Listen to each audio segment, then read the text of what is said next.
अस्सलाम वालेकुम। आज मैं आपके लिए लेके आई हूँ चने की दाल गोश्त की रेसिपी, जो कि बहुत लाजवाब बनता है और हमारे यहाँ सबकी फेवरेट डिश है। तो चलिए रेसिपी को शुरू करते हैं। तो इसके लिए मैंने 1.5 कप ये चने की दाल है, 1 पाव के आसपास है। ये 1 घंटे से पानी में भिगोई हुई है। अब मैं इसका पानी निथार दूँगी। अब एक कुकर चूल्हे पे रख लिया, उसमें मैं इस नाप के 3 गिलास पानी डालूँगी और इसमें हम चने की दाल को उबालेंगे। तो अब ये पानी निथार के चने की दाल मैंने सारी डाल दी है। अब इसमें हाफ़ टी स्पून नमक, हाफ़ टी स्पून सफ़ेद ज़ीरा डाल दूँगी और इसको उबलने देंगे कि झाग ऊपर आ जाए। इसके जो वाइट झाग ऊपर आते हैं वो सारे हमने निकाल लेने हैं खूब अच्छी तरह साफ़ करके। ये सारे झाग मैंने निकाल दिए। अब कुकर बंद करके मैं इसको 8 मिनट गलाऊँगी। तो 8 मिनट बाद ये मैंने खोला है, दाल गल चुकी है और इसमें पानी भी बस इतना ही होना चाहिए, इससे ज़्यादा पानी इसमें बाकी बचा हुआ नहीं होना चाहिए।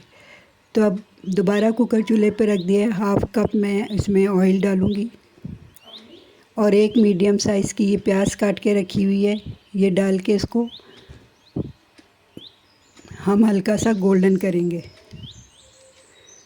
तो ज़्यादा तेज़ गोल्डन हमने नहीं करना, नहीं तो फिर सालन का रंग जो है डार्क हो जाता है और वो अच्छा नहीं लगता।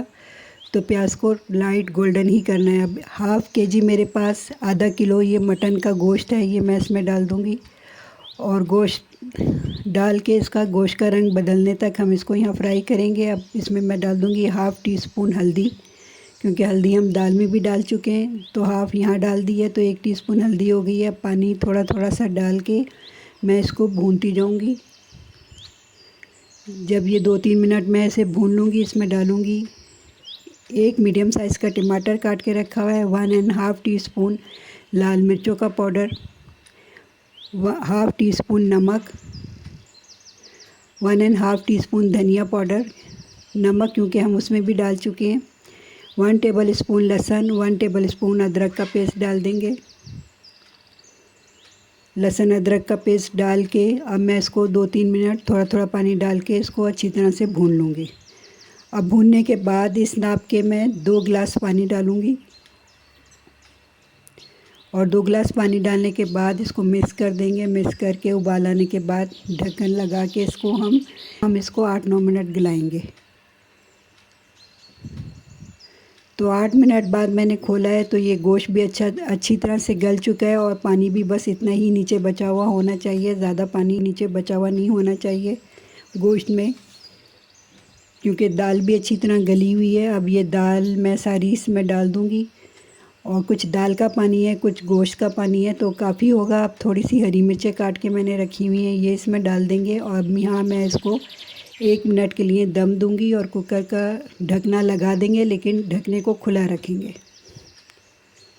तो अच्छी तरह इसको मिक्स कर लेंगे। मिक्स करने के बाद इसको मैं ढक्कन लगा के इस तरह से खुला रख के 1 मिनट 2 मिनट दम दूंगी। उसके बाद हरा धनिया डाल देंगे और अब इसे हम डिश आउट कर देंगे और साथ ऊपर से हरी मिर्चें, हरा धनिया और साथ ही मैं थोड़ा सा गरम मसाला पाउडर इसमें डाल दूंगी। तो तैयार है हमारे चने की दाल गोश्त की रेसिपी। मेरी ये रेसिपी आपको कैसी लगी? ये तो बहुत लाजवाब बनी थी। अगर आपको मेरी ये रेसिपी पसंद आए तो हमारे चैनल को सब्सक्राइब कीजिए, लाइक कीजिए, शेयर कीजिए अपने दोस्तों, रिश्तेदारों और ग्रुप में। फेसबुक पे देख रहे हैं तो लाइक कीजिए इंशाल्लाह, और इससे भी अच्छी अच्छी रेसिपी आपके लिए लाती रहूँगी। जब तक के लिए अल्लाह हाफ़िज़।